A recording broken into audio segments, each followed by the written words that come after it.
What's good, guys? How are we doing? How are we doing? Welcome to my YouTube channel. And my name is Amici. So let's get right into it. I don't know if any of you have been following the Classified podcast by Femi Lazarus. Amazing conversation, amazing stuff that he's sharing right there.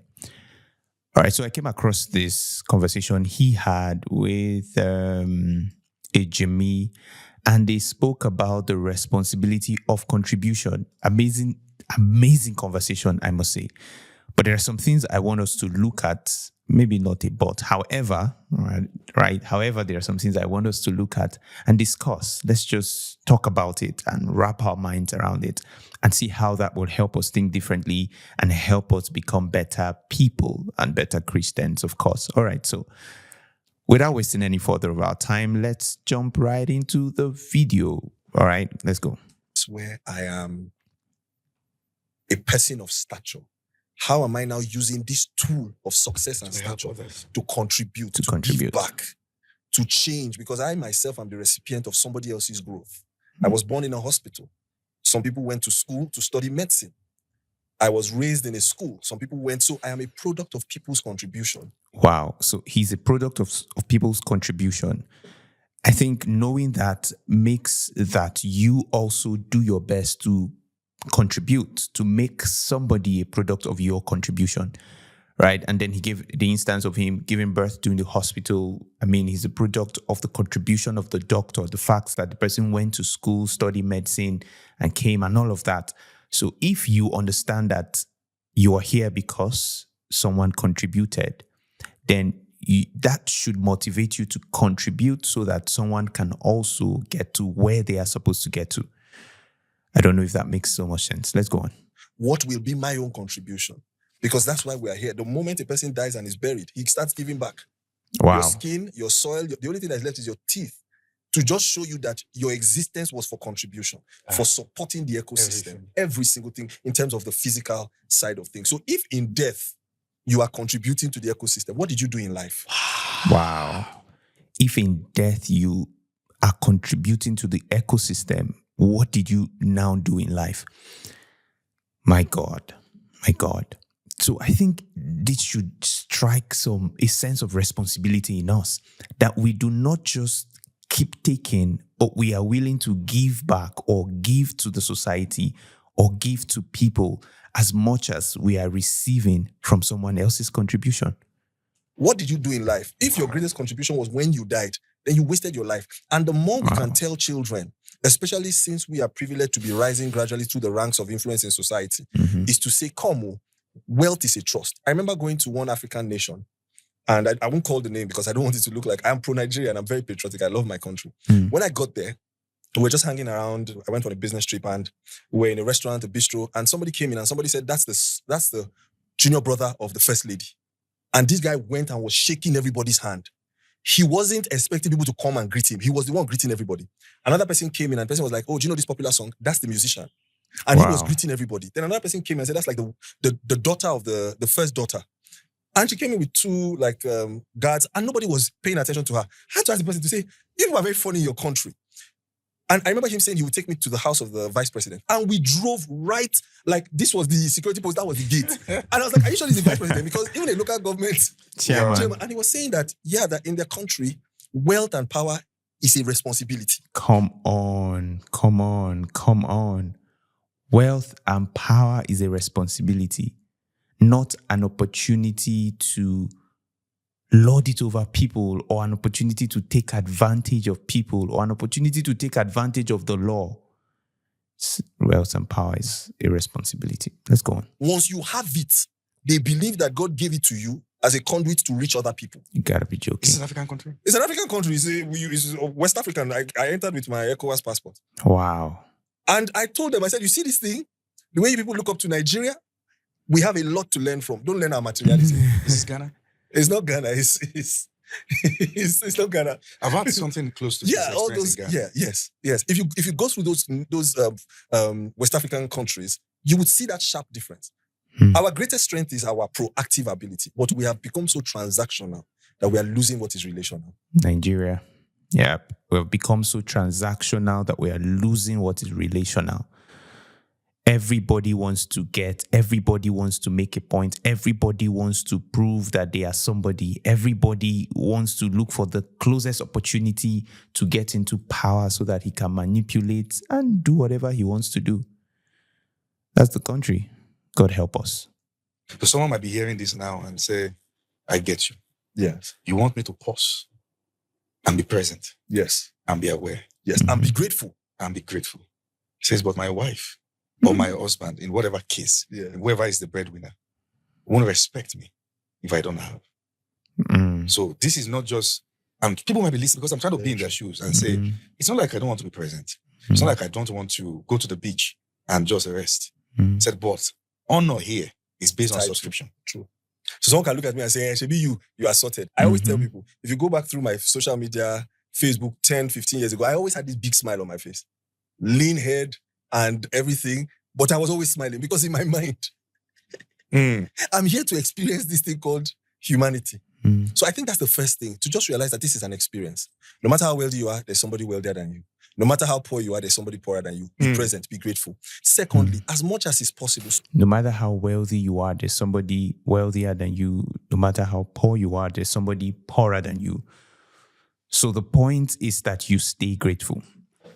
I was talking to some of my friends in church and I told them, where is your resting place? What do you have in mind as to when I get here, this is where I'll rest? I'll say, okay, I've arrived. And a number of them said it. And I said, what makes that place your resting place? And they said, it's basically how they will feel. No more worry, no more anxiety. You are relaxed. You can do what you want to do. You can take care of your wants, take care of your needs and all of that.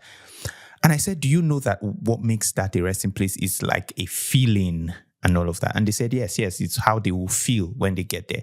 I said, do you know you can condition yourself to feel that way even while you are here? To feel the pressure leave you, to feel happy, to feel joyful, to feel not anxious and all of that. And they were staring at me and I said, yes, you can actually feel that way here before you get there. So that means you are walking from your resting place. You are not walking to your resting place. You're walking from your resting place.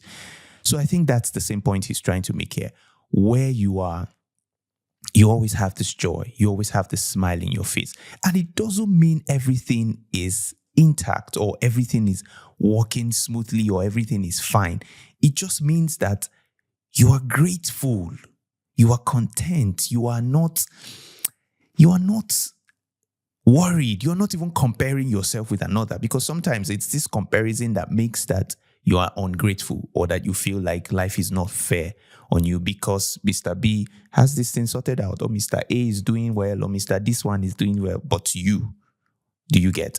So I think we should learn to live in the moment, be grateful, right? So that we do not end up messing things up even before things get better. Let's continue. Surround yourself with people who have similar perspectives. Okay. Yes. And then realize that some people are wired naturally to make money more easily than others. Whoa. Okay. Wow. I think that was for me. Wow. I never thought about that. Like some people are wired naturally to make more money than others. I see. So, for example, I wasn't always a relational being. In fact, some people that know me will watch this podcast and say, what has happened to Ejimi? It's because I hung around relational people. My wife is an extremely relational person. And she started showing me the cost of losing relationships because you are pursuing success outcomes. So you were not really relational. Losing relationship, the cost of losing relationship because you are pursuing success outcome.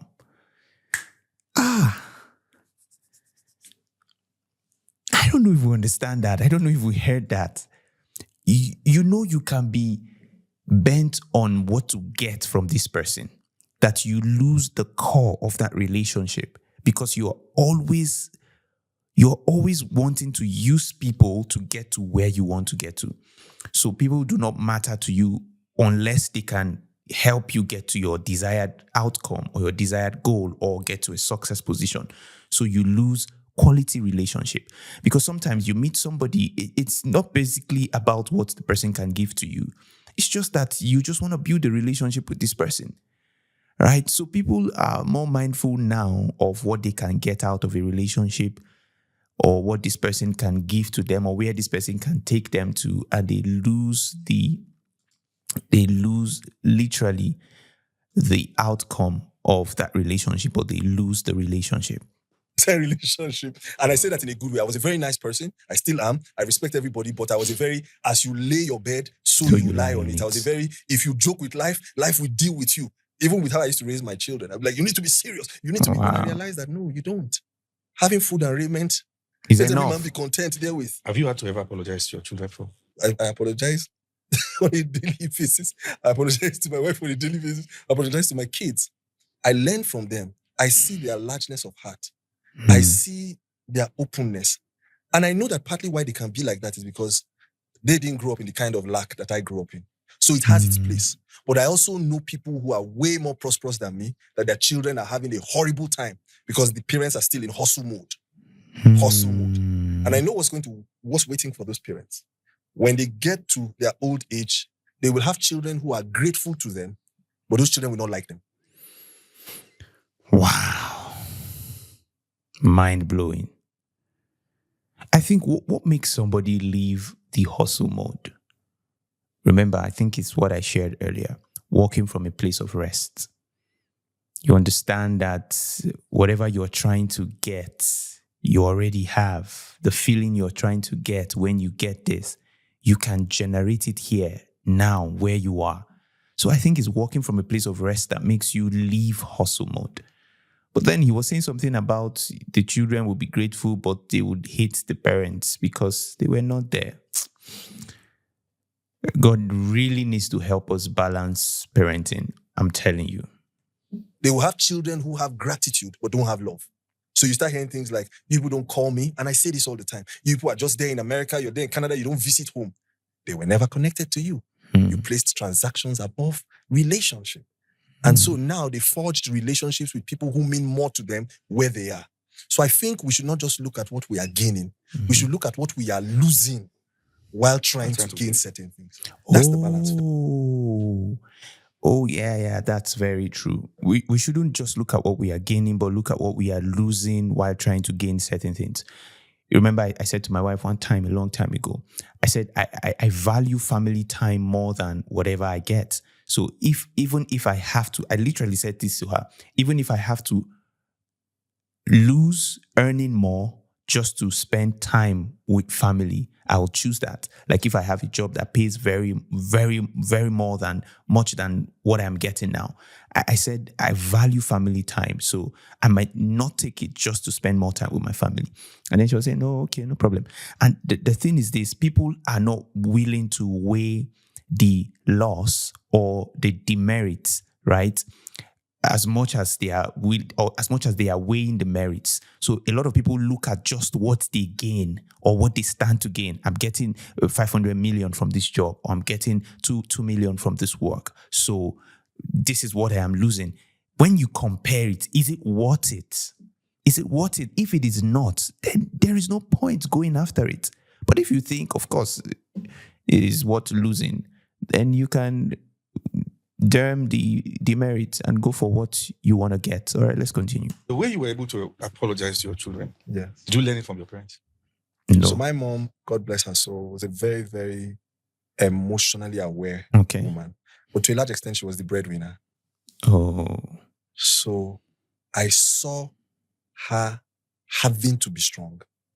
In fact, it was when I grew up that I realized that women were not designed to be strong. Women are designed to be soft, to be carried, to be nurturers. Yeah. If you have a woman that is unnecessarily strong as a man, you are doing a horrible job. I say this without any She's been made to carry loads she's not designed to. If your woman has never behaved like a little girl in your presence, you are not showing up as a man. You will see women that when you... Let's take that in. Countless times I've thought about this. Okay, let's continue. See them in the boardroom, when you see them in the corporate corridors, they are proactive, they are on their A game. When their man shows up and you see them around their man, you'll be looking and saying, what happened to madam? That is a man that has shown up in the manly leadership perspective. So I didn't have that privilege totally agree. of understanding that. So it was later on that I now realized that, the home is supposed to be such a safe space that people are free to be their true selves without any sense of judgment. I have a question. This question might be deeply troubling. I'm trying to make sense. I've heard what you said, but there's a part of it I really want to dig into. You said the other time that your mom came from a wealthy part. Your dad came from a part where there was a lot of lack. Yes. Then you also now mentioned that your mom is, or was, she's late now, emotionally aware.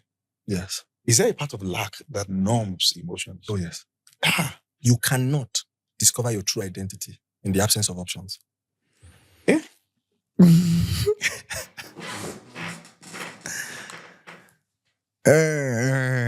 Okay. Drum rolls, guys. You cannot discover your true identity in the absence of options. Wow. You see people's true behavior at a buffet.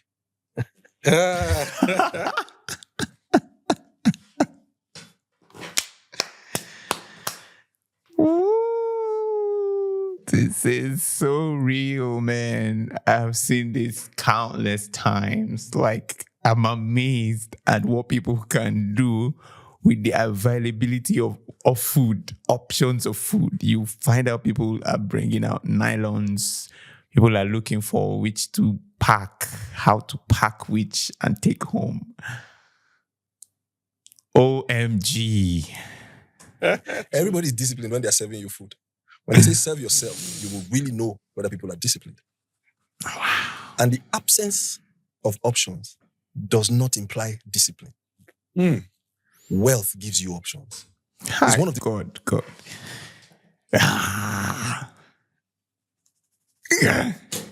Did you hear that? The absence of option does not imply discipline. So you're saying right now, I'm very disciplined. I can watch what I do, watch what I take. And the problem is that you do not even have options, right? So you are stuck with one thing. How can you say, you are disciplined? God bless this conversation. I'm telling you, God bless these guys. Reasons why everybody at some point in their lives should be able to afford whatever they desire in the degree that they desire it. Yep. As at when they desire it, so that we can know who they really are. At some point before you die, you should be able to afford whatever you desire or require in the degree that you desire. Is this the reason why when people have walked in lack for a long time and now they have entered into abundance, if care is not taken, they become prone to the things they've always desired but didn't have money for?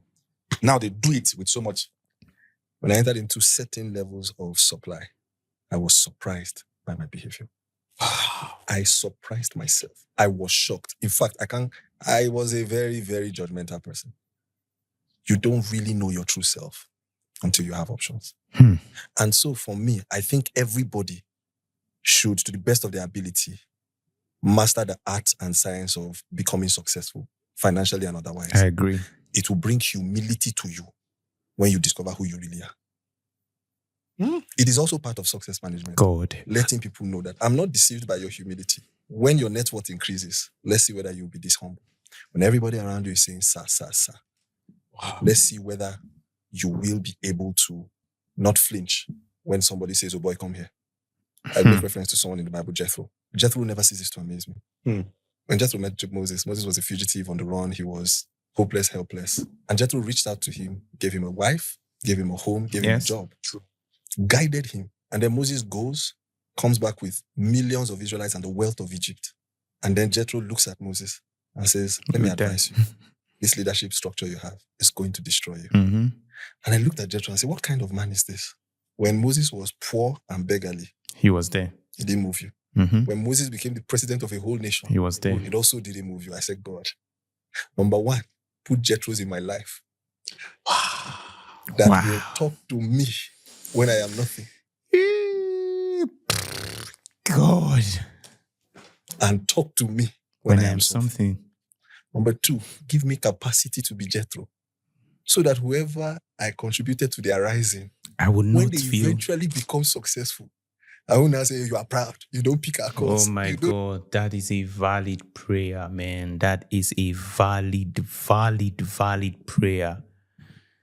Because a lot of us can be very insecure, myself inclusive, right? Especially when someone is doing better than you and you helped that person to rise.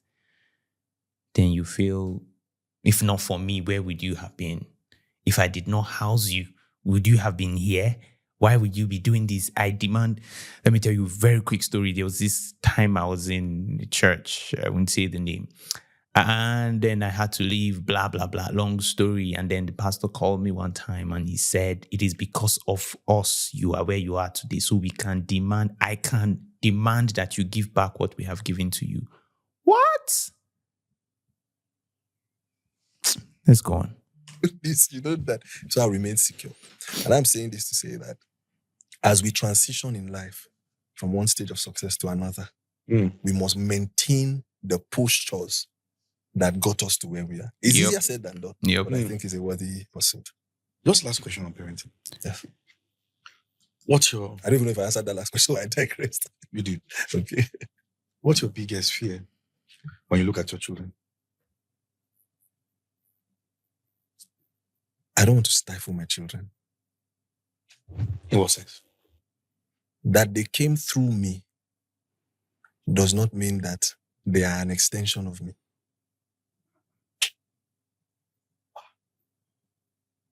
So I must realize that I'm just the custodian for a season.